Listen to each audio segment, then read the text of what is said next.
Supreme court जाने का काम करेंगे और अपना हक और अधिकार लेके रहेंगे। आरक्षण का जो फैसला कोर्ट के द्वारा आया है, यह कोर्ट का फैसला नहीं, यह भाजपा के षड्यंत्र का प्रतिफल है।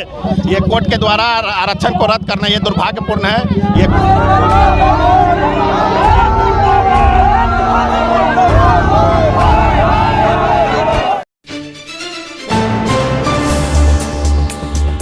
बिहार सरकार के द्वारा जो आरक्षण का दायरा बढ़ाया गया है, जिसको बिहार उच्च न्यायालय ने उसको रद्द कर दिया है, जिसको लेकर आज पटना के इनकम टैक्स चौराहे पे आरजेडी के कार्यकर्ता जो है उन्होंने प्रदर्शन जारी किया है। यहाँ पे कुछ कार्यकर्ता है, उनसे भी बात करने की कोशिश करेंगे कि इन्होंने किस मुद्दे के साथ क्या कहा। जी हाँ, जो पटना उच्च न्यायालय जो है वो जो पैसे पर जो आरक्षण जो हमारे माननीय तेजस्वी जी जब सरकार जब थी नीतीश जी के साथ में उसमें जब लागू हुआ था, उस आरक्षण को जो समाप्त कर दिया गया है, रद्द कर दिया गया है पटना उच्च न्यायालय द्वारा।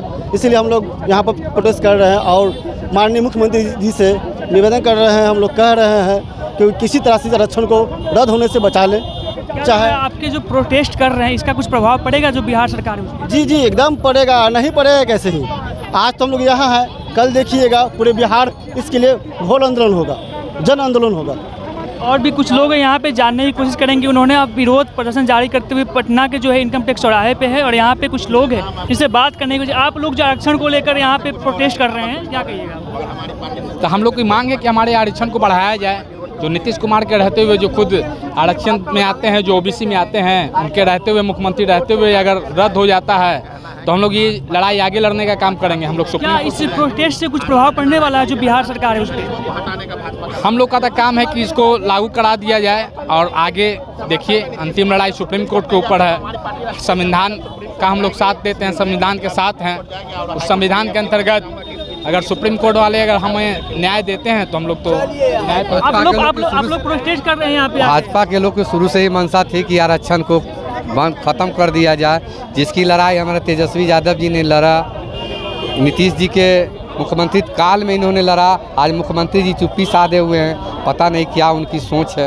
मैं तो यही कहता हूं, लग रहा है ये जो इतने संख्या में आप लोग यहाँ पे प्रोटेस्ट कर रहे हैं, उसके लिए मांग कर रहे हैं कि आरक्षण को जो खत्म किया गया है उसके लिए हम लोग धरना दे रहे हैं। हम लोग नीचे तक जनता के बीच तक हम लोग जाएंगे।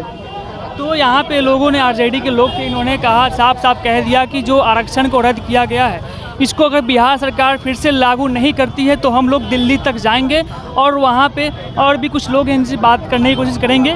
सरकार को अपील करना चाहिए, नहीं तो राष्ट्रीय जनता दल हमारी पार्टी शुरू से ही सामाजिक न्याय की पार्टी रही है, गरीबों की पार्टी रही है, गरीबों की बात करती है। भाजपा सरकार गरीबों की पार्टी नहीं है, पूंजीपतियों की पार्टी है। ये कोर्ट के द्वारा आरक्षण को रद्द करना ये दुर्भाग्यपूर्ण है। ये कोर्ट का चेहरा उजागर हो गया कि कोर्ट भी अति पिछड़ा, दलित, माइनॉरिटी विरोधी है, हाई कोर्ट भी विरोधी है, मगर हमारी पार्टी गरीबों के लिए हमेशा तत्पर है और हमेशा खड़ी है राष्ट्रीय जनता दल। जाएगी तो अच्छा बात है, नहीं तो हमारी राष्ट्रीय जनता दल सुप्रीम कोर्ट जाने के लिए तैयार है। तो बीजेपी क्या कहेगी? बीजेपी के बगल में मुंह, बगल में छुरा वाला हाल है। बीजेपी क्या बोलेगी? बीजेपी का आप जान ही रहे हैं, बीजेपी में गरीबों का कोई ये है क्या? वहाँ पूंजीपतियों का भला है, तो गरीबों का वो पार्टी थोड़े है बीजेपी। हाँ उम्मीद है बिहार सरकार अपील नहीं करेगी तो राष्ट्रीय जनता दल अपना सुप्रीम कोर्ट जाएगी, आरक्षण हाँ जाएगी। आप चले तेजस्वी यादव पे, अरे ये आनंद कौन है? आनंद कौन है? नीतीश कुमार जी के साथ फोटो वायरल हो रहा है, सम्राट चौधरी के साथ फोटो वायरल हो रहा है और ये चले हैं तेजस्वी यादव। आपके पास क्या प्रूफ है? अगर बहुत क्षमता है आप में, अरेस्ट करिए तेजस्वी यादव को, है हिम्मत तो। अरे बोलने से नहीं होता है, बोलने से नहीं होता है, पावर का इस्तेमाल करिए। आप लोगों ने करवाया है, आपका शासन जब रहा है, नेट का एग्जाम हो चाहे नीट का एग्जाम हो, सब में पेपर रद्द होता है। और ये जो है शिक्षा मंत्री वो तो कह रहे हैं कि पेपर रद्द ही नहीं। आरक्षण का जो फैसला कोर्ट के द्वारा आया है, यह कोर्ट का फैसला नहीं, यह भाजपा के षड्यंत्र का प्रतिफल है कि पिछड़ों के, दलितों के साथ षड्यंत्र किया गया है। 75% आरक्षण जो हमारे तेजस्वी यादव के नेतृत्व में मिला था उसको खत्म कर दिया गया। इसके लिए हम लोग उग्र आंदोलन करने के लिए तैयार हैं। सरकार पे प्रभाव नहीं पड़ेगा तो हम लोग दिल्ली तक मार्च करने के लिए तैयार हैं।